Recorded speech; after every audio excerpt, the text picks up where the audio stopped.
Welcome to Midday Treat with NAZ Elite, a monthly podcast in which I chat with HOKA NAZ Elite team members, and you'll get a behind-the-scenes scoop on their training, racing, and everyday lives. I'm your host, Eric Senseman. You can find our monthly podcast on SoundCloud by searching HOKA NAZ Elite, and you can learn more about the faces behind the team by visiting their website, nazelite.com, their Facebook page, Northern Arizona Elite, or their Instagram and Twitter, both at NAZ_Elite.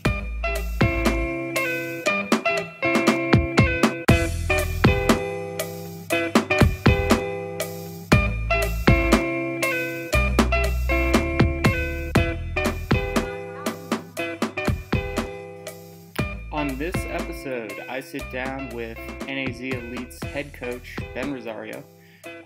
Ben and I talk all things Boston Marathon since the race is coming up on Monday. We talk about Ben's experiences at the race. We discuss how that's informed his training plans for two of his athletes, Scott Smith and Kellen Taylor, who are running the race on Monday. And then we talk about the course, the fields, the tactics, how to prepare for all those things. So largely, just a big Boston Marathon episode, and we compare Boston to some other races. So for all those Boston Marathons fans out there, sit back and enjoy.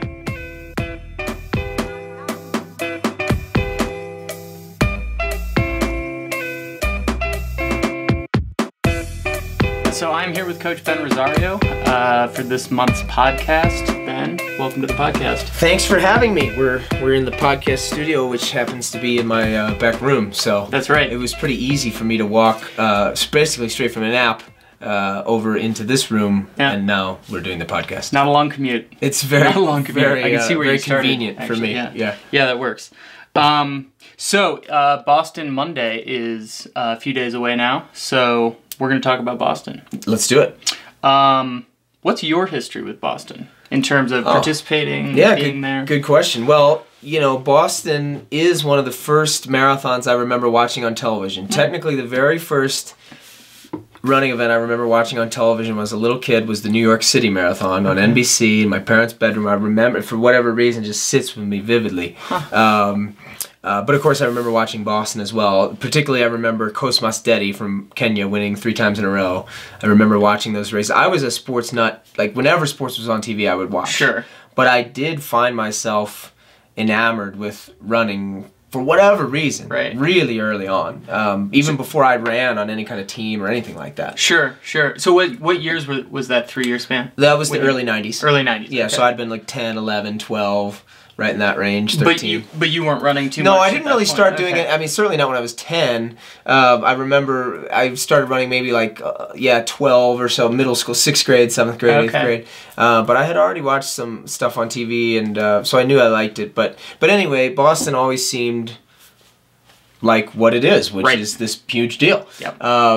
So of course I'd always wanted to do it like everybody. I didn't run it myself until 2007 in, let's see, what would have been the year leading into the Olympic trials that year, which were in the fall of 07 in New York City. So actually I had run, my marathon career started to really take a dive after 2006. I had opened a running store in St. Louis, and I was just, my time was very limited, and I was struggling to get all the training in and do all the work. And I went to Boston, and I was kind of ill-prepared in terms of my body. I was just tired. Sure. I worked an expo in St. Louis on Saturday, and then flew to Boston on Sunday, and then, or Friday I worked the expo in St. Louis, and then flew to Boston on Saturday, and tried to race on Monday. It was just, it was a mess. I did bad. I did really, really bad. But at least I got to see the course and experience it. Now, that was the year that was, if you're a Boston fan, that was the year that was the nor'easter. Yes. So it was really nasty. Although, to be fair, look at my wonderful assistant here has come with a Scott Fauble coffee mug. Look at that. Coffee here. Look at that. Cheers now. If you're watching on YouTube, you can see this. If you're listening, you'll just have to imagine this wonderful Scott Fauble coffee mug. That's fantastic. Yeah, you can available now on nazelite.com. So, that was my first experience running it, was 07, and it didn't go well. I ran, I think, 2:35 or something after basically walking the last few miles. My next question was going to be, and we're going to get into this, Kellen, Taylor, and Scott Smith are running. My next question was going to do you think Kellen's going to beat your Boston time? Yeah, it sounds like she is. By 10 minutes, yeah. We'll get into that. That's not really a question. So what else? So then I ran it again. The only time I've run a marathon, quote unquote, for fun. Yeah. Because I ran the Olympic trials in 07, and that also went poorly, and then I said, okay, no more marathons, I'm done with this. And I didn't run another marathon or think about running another marathon until 2013, which of course, unfortunately, was the Boston bombing year. Yes. But I ran it that year with Greg McMillan and his staff. I was doing some marketing for Greg at the time, and we just did it for fun. And it was fun. It was fun. Again, I struggled the last several miles. I did find a $20 bill on the ground. Did you? I already started walking, which I think helped me find it. This is like 23 miles in or something. That's probably the most money you ever made from marathon. Well, I remember. No, that's not true. But I remember somebody in the crowd totally seeing me do it, and I just looked at him like, well, I mean, what are you gonna do? I'm on the course. You're not gonna not pick it up. Yeah. So I made $20. Yeah, that's pretty great. I think I walked across the line in about 3:05 or 3:08, something like that. But I got a neat experience because I was definitely with, the crowd, which was awesome. Sure. At Boston, in a lot of races, that sort of 240 to 310 group is kind of no man's land. Right. But in Boston, it's packed. Yeah. So there was tons of people. I did run 6-minute pace for a while, but that was a mistake. I remember a guy in jean shorts passing me, and I was like, uh-oh, this is not going well. But, no, it was super fun, and that taught me a lot, too, because of how I felt afterward. Sure. The biggest lesson I ever got at Boston was that year, and it wasn't really from my own self, but it was from a guy I was still coaching, Adam McDowell, who I had coached in St. Louis. Yeah. He had run 2:17 at the trials in 2012, and we thought that was maybe going to be it for him, but he's like, I'll keep going. He moved to Louisiana, and he said, well, I want to do Boston. I've always wanted to do Boston. Yeah. And when we started that segment, I did want to incorporate more downhill training. Sure. But very early on in the segment, he strained his hamstring a little bit, and we had been doing a little downhill thing when he did it, and I was like, we better not do that. So we just kind of scrapped all that downhill stuff I had planned, and he was in incredible shape, definitely better than the trials. And he was a guy like we would know exactly what he was going to run. We trained to run 2:19 or just under 2:19 when he was trying to qualify for the trials, and he ran 2:18.50 or whatever it was. And then at the trials, we thought he could run 2:17.30, and he ran 2:17.27. So, I mean, we were dialed in. And I thought he would be, 2:16. Right. And he came across halfway, like everybody in Boston, or like so many people of 107. all ability levels. No, came across fine. Okay. And then the hills got him. Yeah. The downhills. Like his quad, he's like, Ben, I wasn't even tired, but my quads were just so shot. You go down this big hill from 15 to 16, right, and that's where a lot of people's race just ends, basically, because then you have to start going up, and you've got nothing left. And so, obviously, I'm sure you're going to ask me about that, but that was a defining moment in my understanding of how to train for the Boston Marathon. Now, I haven't been able to put that into practice until now, because for a variety of reasons, we haven't had somebody do it till now. Yeah. But with Scott and Kellen, they were really ready. I think they were at the right point in their careers to do it. And so here we are. And so what year was it when you coached? That was 13 as well. I was running for fun, but of course he was running seriously. And he ended up 220 or something, which was a bummer because he was in way better shape than that. But that's what everybody says, and that's what I learned. Right. So it's about more than just fitness. It's about way more than just fitness. Yeah, it's really about specificity. So I suppose we could just start jumping in then. Sure. Start talking about more specifics there. So you've got Steph Bruce running London in 2 weeks' time. Correct. 13 days, I guess. Now. Yeah. And then you've got Scott and Kellen running Boston this upcoming weekend. So or Monday. Look at those two. Those are very different courses. Yes. Right. So how much of that training overlaps, and how much of that is different?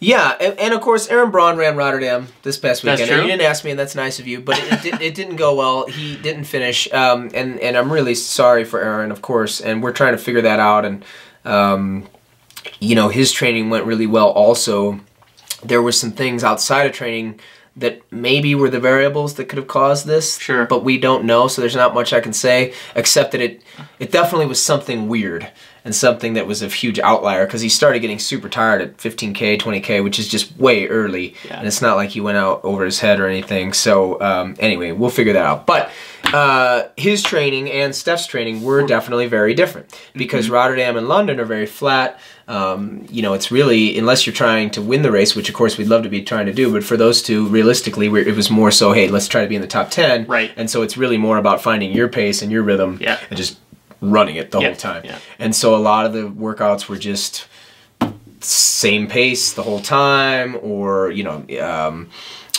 they were flat. You know, we were purposely trying to find flat courses to train on, because the races are very flat, and that in and of itself is a little bit of a challenge, or can be, because if you live in a hilly town and then you go run the Chicago Marathon, you're not used to running 26 miles where your stride is the same every single step for 26 miles. So there's always specificity. There's specificity. This is very specific, it's just Boston is particularly unique. Yes. But yeah, so anyway, the point is, yes, Aaron and Steph trained for their specific course and demands, and then what they're going to face, and then Scott and Kellen trained for their demands, which are multifaceted, because you have the downhills. Right. You know, the race has a lot of downhill early, really early, and then a huge downhill out of nowhere at 15, which is really weird and different. Yeah. And then, of course, right after that, you have to go uphill, net uphill for the next 4 miles. Sure. Or 5 miles. And that's kind of weird and different. And then you go downhill again to the finish. Well, I was going to say, you got to have wheels after all But that. then beyond that, you know, they've put themselves in a place where they can run in the lead pack, which means it's not going to be mile after mile of the same effort and the same rhythm. There's going to be pace change. There's going to be surges. It could be slow and tactical. You don't know, because there's no rabbits. Yep. So you have to kind of be, when you step to the line in Boston, if you're of their caliber. Now we'll talk about everybody too, because everybody has to be ready for the hills and such. But if you're their caliber and you're going to be in the lead pack, you have to be ready for a race that goes out hard from the gun, which could happen. A race that goes really slow and then picks up, which could happen. Or kind of your normal Boston, where it's sort of a lead pack and people throw in a surge and test everybody, and then it kind of settles back down, and then it goes again, and then it goes again, and it just kind of goes like that until there's finally one move, usually in the Newton Hills, that completely breaks it up. Yep. And then, you know, you got to be super tough, and you got to be able to close over those last 4 miles, 5 miles, once you get over Heartbreak Hill. So, yeah, that's what we've tried to do, is prepare them for all of those things, which is no easy task, but it's fun though. I would say that they've really enjoyed it, speaking for them here, because, and they've said this, because it's been different. They've both been through a lot of marathon segments with us that are more like what Aaron and Steph just did, and this one was different, had different terrain, you know, different places that we ran, and the workouts were a little different. They're the same general philosophy, but you know, some differences that we can get into, and I think they really responded to that very well. Sure. And did you, in preparing them for Boston here, you obviously had your own experience as a runner. You also had one experience coaching somebody. Was it more difficult for you as a coach to build this plan? Did it require more research, so to speak, or more thought? I mean, I'd like to think I always research a lot, but it was fun for me too. I guess that's how I would describe it. It was fun because I started months and months and months ago, just kind of writing the outline and then letting it sit for a little bit and then tweaking it again. And I watched a lot of the old Boston marathons, and you know, kind of scouted out. I scouted out places to run here in Flag a long time ago as well, so that I didn't want to be the week of, like, trying to find somewhere, you know. So I mean, before the segment even started, I had located a couple spots that I thought would be perfect for us to do some new things, and yeah, so it was a challenge mentally for me, but stimulating in the same way that it was for them, because of the newness of it. Right. So let's go back then to you can sort of generalize preparing for Boston, like you said, for sort of everyone. Yeah. The hills are obviously a big factor there. I know one workout, because I talked with Scott, that you did was a long run. It might have even been 26 miles, where you started up Snowball Road. Yeah. So you started with a big downhill. Yep. For those that aren't familiar, it's, what do you lose there? 300, 200 feet a mile coming down from where where we came from? Oh, probably. Something like that? Probably, because we started at the 4 mile mark. 4 to 1 is really downhill, and then 1 to the start of Snowball is a little more gradual. But it's similar to Boston in that sense, because you lose a lot in the first couple of miles, and then it kind of isn't as crazy. Right. But a lot of that loss is right away. Yeah. And so, but the idea there, and we did this with a couple other places too, was that it's actually more dynamic than Boston. Right? Oh, okay, you know what I'm saying? Sure, like, yeah. So we'd like to, and the thing, from a philosophy standpoint, from the very beginning, what I was telling them is we're not going to do all these downhill workouts so that you can survive the downhills. Right. We're doing them so you can thrive on the downhills. Sure. We're doing them so because theoretically, I mean, and we can talk about the weather, but let's say, all things being equal, you had a nice day, you should be able to run a PR at Boston. It's downhill, for crying out loud. Yeah. You should be able to. That's a good point. You know, so that's what we were trying to instill, was that idea that, hey, we're trying to be prepared so that we can actually run faster than we would on Rotterdam or London or Chicago. Well, and I think, etc. well, Ryan Hall's performance would reinforce what you're saying. Yeah, I mean, I think there was a tailwind that year, but still. Yeah, absolutely. PR. Yeah, absolutely. And a lot of people have their PRs at Boston. You know, if you're properly prepared. So, Bob Kempinen, great marathoner in the '90s. You know, he ran his famous 2:08 there, and I think that was a tailwind year too. You know, that helps. But you know, it could be a tailwind. That's what I'm saying. Right, you have to be prepared. You have to be prepared for that really fast day too. And so, yeah, that snowball workout was one. I wrote a blog on Final Surge, a partner of ours, called 10 Weeks to Boston, which you can check out. I think it's just finalsurge.com/10 weeks to Boston. But every week, I wrote an update on what Scott and Kellen did the week prior, and then kind of gave anybody reading some tips if they were training for Boston, some things they could throw into their training for the week, you know, that would fit in, that would help prepare them for the course as well. And those are the kind of things I was writing constantly was, you know, hey, on this one, find a course that, you know, has a bit of a net downhill for the first part, then maybe has some uphills later on in the run, and then hopefully, if you can find it, you know, if it can work out, it finishes a little bit downhill as well, because that's what it is. Yeah, exactly. Well, we'll get that Final Surge link in the notes for those listening, so you can check that out. Before we talk a little more specifically about Scott and Kellen, since they are your athletes and they are running Boston, in terms of tactics, you got into this a little bit. How the Boston plays out up front. I think an interesting question, just by way of contrast, is to ask. Do you anticipate Boston, and historically has Boston been different from other, you know, U.S. majors like Chicago or New York? Or do they all kind of have their unique ways in which they play out, unique tactics that are employed because of the particular course? Well, I mean, it's most similar to New York historically because neither has ever had rabbits. So there's always that kind of unknown factor, and the surging and different things like that. Right. Now Chicago recently has done away with their rabbits, but Chicago is still flat. So there's still a little bit less. It's still a bit more predictable, I guess. Okay. Yeah. Than Boston. Boston's very unpredictable. Plus the weather, which I think is historically something you have to talk about, because it can be anything from pouring down rain and a headwind and freezing to 80+ degrees. Yeah. And it's been that, and it's been everything in between. Yeah. There's oftentimes a headwind. You know, it can just be anything. Yeah. So because of that, it's very, very the only predictable thing is that it's unpredictable. Right. Yeah, so I think when you study the times, you realize that, you know, if you're kind of a stat geek, the race on the men's side is going to be won in 2:09 or 2:10. Yeah, right. Usually. Yeah. You know, if it's a very nice day, they can get into the 2:08, 2:07. That 2:03 year when Ryan ran 2:04, that's a total outlier. That's one time. Right. So almost every time it's going to be 2:09, 2:10. Fourth, third, what was he? Ryan, when he ran 2:04.58, was fourth. Yeah. Yeah, which is crazy. But yeah. And then on the women's side, recently it's trending a little quicker, but more often than not in the past, it's more around, you know, 2:25. Now, they've been going under that. And who knows, maybe it's because, you know, women are smaller. Sure. And they can handle the downhills a little bit better. When they're running downhill, it's not pounding. They're not taking quite the pounding that a 125 to 150 pound person is. That's right. They're taking the pounding of a 95 to 110 pound person. Right. So it's just... Right? That's just obvious. So maybe that's why they run a little bit faster comparatively.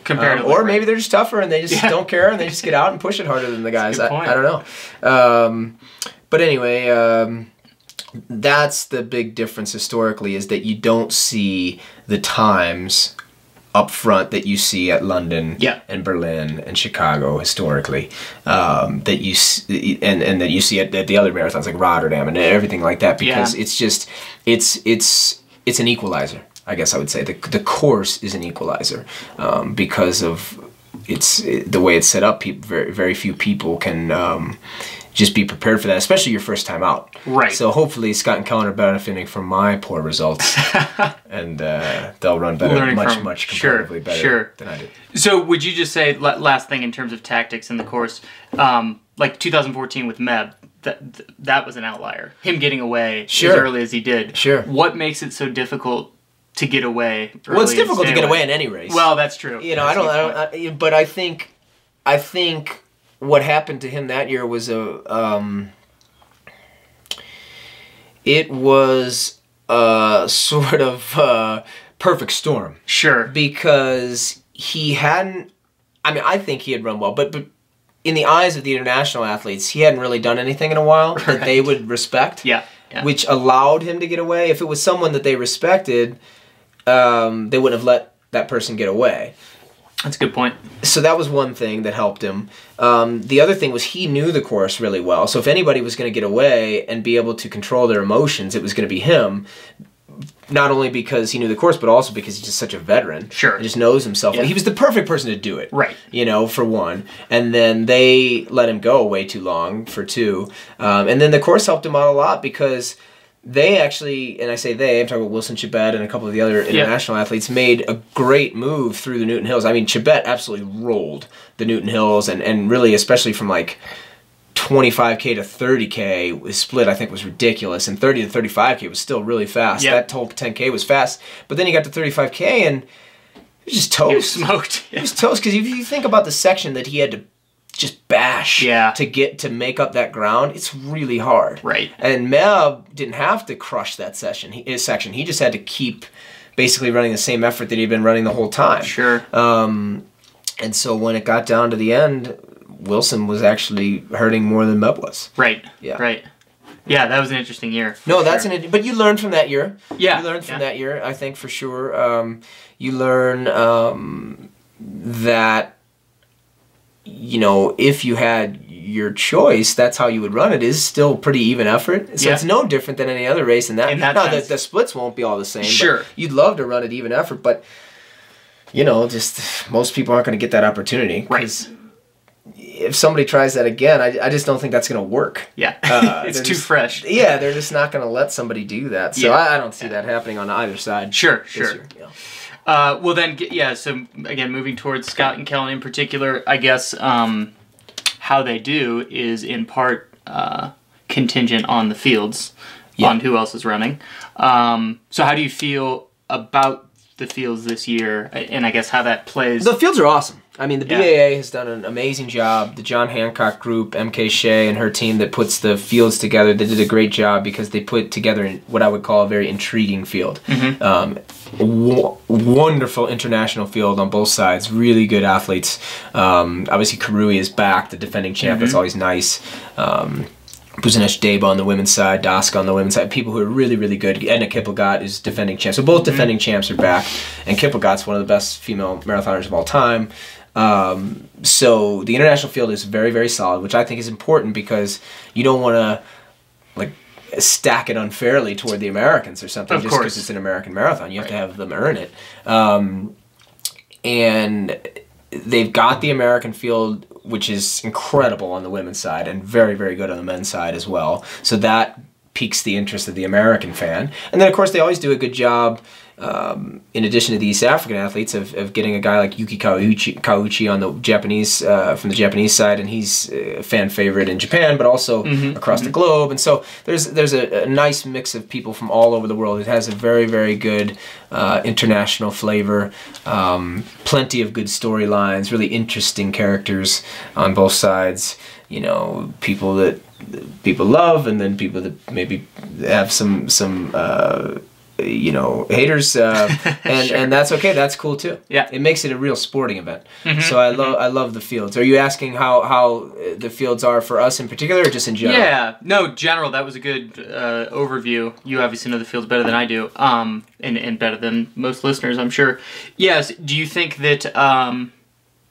I suppose one way to ask the question is put Scott in this field this year versus a field 3 years ago. Yeah. Relative to other years, do you feel like this is a good year to have Scott and Kellen in the race in terms of their strengths? Yeah, I think it is. Well, first of all, it just seems like there's more buzz this year than other years, and I think that's great because that benefits everyone. Sure. It's more eyeballs, and I think those two especially, they're pros and they're veterans and they're good at not letting that overwhelm them. In fact, using it to their advantage. Right. Kellen having run so well in New York City and having had the London experience and the trials experience, so she's had plenty of big races, you know. And Scott running so well in Frankfurt last fall. It's just, I think I mentioned this at the very top, but I can delve into it more. But it was the perfect time for each of them in their careers. Okay. I think if you try Boston too early, your legs may not be calloused enough. They may not have enough lifetime miles on them. And maybe I'm wrong, but I think for those two, this is the right time. Okay. And then they have experience, like I said, in all the big events, so that's not going to be a problem. Sure. And then I think they're to the point where they've been through enough marathon segments that they were able to then push the envelope this time. Right. Because I think in Boston, you almost need to be ready to race 30 miles. Uh-huh. And so we were able to run 130 miles a week during the bulk of their marathon-specific segment, as opposed to 120 or 115 in the past like they've done. This is definitely far and away the most miles they've done. And that doesn't mean everything, but the fact that they were able to handle that is really promising for their chances. Yeah, right. Well, that you sort of preempted a question I was going to ask, which is why choose Scott and Kellen? Like, what among... Well, there's other things, too. Yeah, So let me tell you this. So Scott and Kellen both already liked downhills. Okay. It's not like we had to teach them to like downhills or teach them how to run downhills. Now, we had to work on it and perfect it, but they were already naturally good at it and enjoyed it. Scott is very compact. He's a very smooth and efficient runner. He lands kind of up on his midfoot, which is, I think, much better for downhill running than somebody who's, let's say, a heel striker, which I don't think is a death sentence by any means, but it's not great for downhill running. Right. And so he already has a good form, and it suits downhill running well. When you watch Kellen run, it doesn't scream downhill runner per se, but she's really good at them. And she's really strong muscles, tendons, ligaments, and so she can handle the pounding better than most. So it was just, they were the two obvious choices. Sure. Now, I think there's other people on the team that will have success in Boston in the future. Yeah. But I think right now it's kind of another perfect storm. Right. Everything is coming together at the right time. Right. I'll be interested to see, well, it's too far down the line. I'll just be interested to see when that plays out for others on the team. Yeah, well, hopefully these guys can set the bar pretty high. And get things started. Yeah, that's fair. So if things were to go extremely well for both of them, what's more important to you and to them in terms of goals? Is it being top 5 versus running 224 for Kellen? Say? For sure the place. For sure the place. I mean, 100% the place. That's Boston. Yeah. We've not talked about time much at all. The whole segment. And even tomorrow or Thursday when I talk about the race plan with them, I don't know that we'll talk time very much. Yeah, the whole idea was to get fit enough that you could run with the lead pack. Okay. And then you just bury yourself in that lead pack. As much as we want to be on TV and get the HOKA singlet, front and center. I can see that being important. We'd much rather have that much later. Yes. So if we're kind of hiding early on, I think that'll be a good thing. I think they are ready to do that. Yeah. And I don't think that's a crazy thing to say. Kellen was in 4th place 22 miles into New York. So I don't think it's crazy to think that she could be in the top 5 that late into the Boston Marathon as well. Yep. Now, we'll see how things shake out. But yeah, the idea is certainly place. Okay. And it's... A lot of it is going to be them making big decisions on the fly. That's true. Really difficult decisions on the fly. I mean, there could be a Meb that tries to run away from everybody. And you know, in that scenario, Scott would have to make the same choice that everybody else made in 2014. For better or worse, he'll have to say, well, do I stay with the pack or do I also go? You know, right. You know, he would probably stay with the pack. I mean, the odds would tell you that the winner is going to come from the critical mass. Correct. You know, if you remember that same year that you had discussed when Ryan ran so fast, Kim Smith had also made a break early on the women's side, and they had let her go as well. The Providence grad who retired a couple years ago, but great runner. And Des was in the pack with Kara and, you know, of course, a ton of international athletes, and they let Kim go, and they eventually did catch her. Yeah. She cramped up in the Newton Hills or had a problem with her leg, shin maybe, and they caught her around 17 or 18 miles. And then eventually that was the year Des got second. Right. So usually that's more likely to have sort of like a cycling race where the peloton usually catches. So we want to be part of the peloton. Right. Yeah, that makes sense. And from your perspective, since I am interviewing you, we should talk about you at least a little bit more. What's that like as a coach? Is that a pretty easy course? Like, are there any situations? So Frankfurt, for example, I know you were able to be on course at times. Yeah, you were able to, you know, yell at them to run faster. Run whatever faster. You yell. Run faster. If I were a coach, that's Well, you see the high school coaches like just screaming, and I'm just like, I don't think that gets a whole lot done. No, I try to be somewhat, you know, positive and calm and confident. Yeah. So, do you have opportunities because it's such a loud course and there's so many people? And I mean, do you have opportunities to get not really at Boston? Not really at Boston because it's too tough because it's point to point. Right. And you want to get back to the finish. I could take the tee out to 17, but I'm not confident that I would get back in time. Okay. And I want to be watching. And the truth is, and I think you were just saying this, they're not going to hear you. Right. Because there's too many people out there. Yeah. So, yeah, I'll just, you know, it's in their hands. so it becomes a pretty... I'm just a spectator like everybody else once the gun goes off. Okay, yeah. Stressful day, but... It's stressful in there. Yeah, it's stressful. You usually, you know...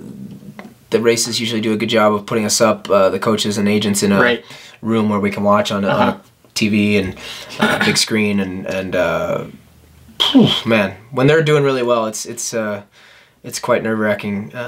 Like Kellen at New York and Steph at New York. Yeah, absolutely. That was really fun, watching their names like scroll across the screen and everything. And I mean, I'll be very... my stomach will be in knots internally, but no, it'll be fun. I hope to be able to watch it with Josh Cox, their agent, and then I know their family members are coming, and I know their families after having, you know, hung out with them at different races over the years. They were with us from the beginning. So this is, I mean, 14, 15, 16, 17, 18. This is the 5th year with both of them. So yeah, I know them very well, and it's maybe that makes it even more special. So. Yeah, definitely. So maybe we'll kind of wrap things up just talking about these last couple days leading up here.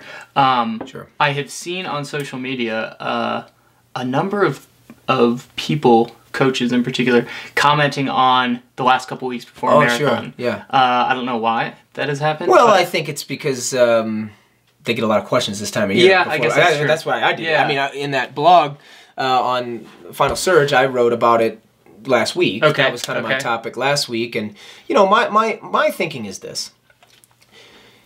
First of all, and I said this in the thing as kind of a disclaimer, I'm not saying I'm 100% right, and I'm not saying that every situation is the same, because it's not. Right. You know, you could have had a setback in your training, or you could have started late, and maybe you don't need too much of a taper, quote unquote, if you want to call it that, or a peak phase, whatever you want to call it. Just call it taper for now, because that's the easiest to do. Maybe you just need to go all the way up to the end, you know? And maybe there are runners that don't respond well to backing off. I'm sure that's possible, and I know it's possible because I've seen people do well. Yeah. But for me, it's a math game, right? So, you know, I'm analyzing what I know, analyzing what I've seen, and trying to make the best choice for the athletes to put them in the best position, basis, you know, to perform well. And for us, we've always done well, especially lately, because it seems like outside of Aaron last week, which I said was an outlier, we've been performing really well on the day. And not only performing, but feeling good on the day. Yeah, right. And what we've done is train really hard all the way up to 2 weeks out. We've structured it and spaced it out so that we're not dying at the end of the segment and, you know, basically begging for it to be done. Right. We're feeling good. Even that period from 3 weeks out to 2 weeks out was arguably our hardest week. You know, so we're building, and then we back off. We take that day off right after that last workout 2 weeks out. And that's just recharge. I don't think a day off is so terrible. They'll probably feel a little rusty the next day, but then they start feeling really good. We still run at the same pace that we always run at. We still do a couple of workouts like we would always do, and they're not way different. They're just less volume.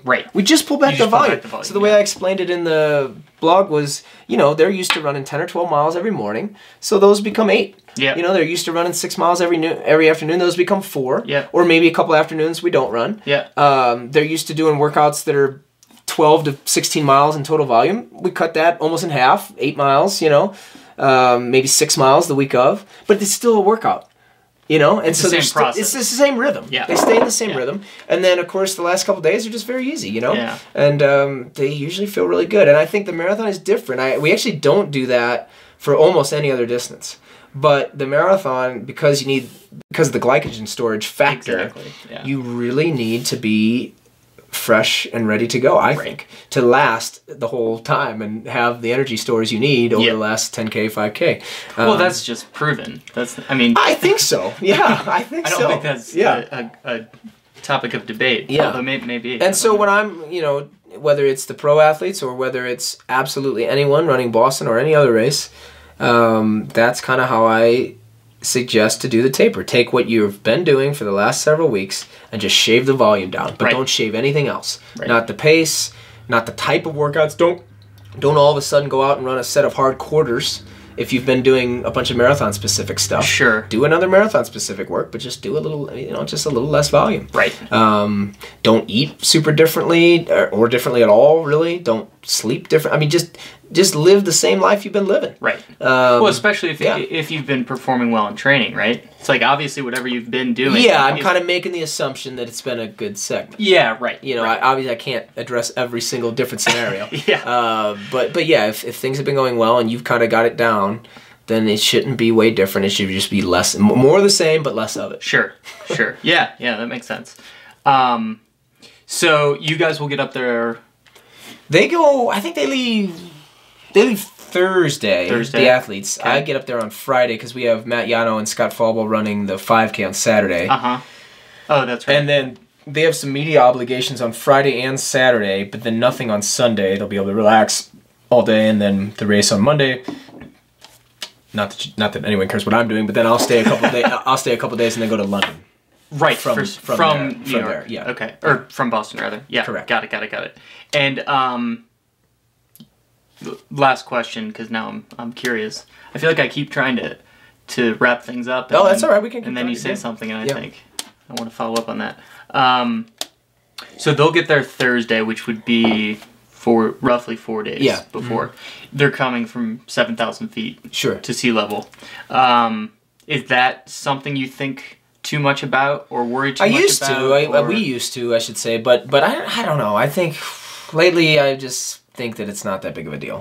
That's the same time that Kellen went down before New York, and anecdotally she felt like $1 million. You know? So I don't think it's a problem. I think when you're fit, and I think, speaking of anecdotally, all that evidence that says, you know, because you hear that, 4 to 10 days you feel sluggish. But that's just anecdotal. That's not proven. That's just people saying I felt sluggish. But I'll counter and say that Kellen didn't feel sluggish. So it must not be universal. And I just don't think. And again, Meb's done it, and Nick Arciniaga, who has had great Boston marathons coming from Flagstaff on that same day. I just don't buy it. I think they'll be fine. I think they'll feel fantastic. So it's more just about being comfortable, showing up with and actually, to be honest, I like it because it's tough for us this time of year because we're Pacific Coast time right now. It's tough for us to go to the East Coast and race. 3 hours. So 3 hours is pretty significant. So actually, it's nice because they probably won't sleep all that great Thursday, but then they'll sleep better Friday and really well on Saturday. Which is what you want. That's what you want. So I think it's probably for the best that they go on Thursday. All right, Ben. Well, this will be your 3rd time at Boston then? Oh, well, I've also watched a few times. In person. In person. So Okay. I don't know exactly what number it is, but it'll be my favorite. It'll be your favorite. I'm predicting that, right? And that's my only prediction. I'm not going to predict how they're going to do, but I'm going to predict That'll that be it's your going to be prediction. my favorite. I like that. No, they're going to do fantastic, and I think it's going to be a really good day.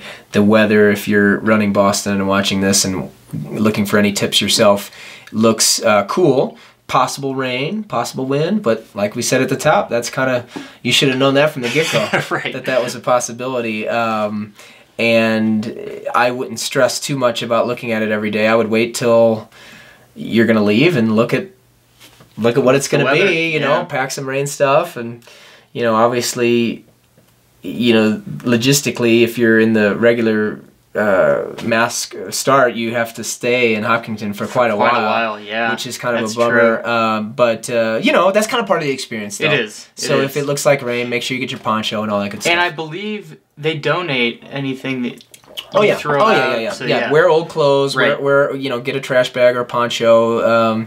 You know, wear old sweats, whatever it is, and you can toss all that stuff, and they'll donate it to the Goodwill or locally, or the various organizations that will dole those out to the less fortunate. So yeah, I wouldn't worry about that. If you've been listening to this and you're saying, "Oh man, I didn't train for the downhills," well, it's probably too late now. So don't try to cram it in. You just have to deal with it. No, you know, just enjoy it. Just enjoy Boston. And honestly, I want Scott and Kellen to enjoy it. Yeah, right. You know, I think they've earned the right to enjoy it, and you should enjoy even at their level the experience, because it's one of a kind. Yeah, it's very, very cool. It is indeed. It'll be exciting to see how they do. Thanks, man. That is for sure. All right. So thanks for watching, listening, however you consumed this, and we will see you next time. Thanks, Ben. Thank you. Shake hands. Yeah. Buzzer off.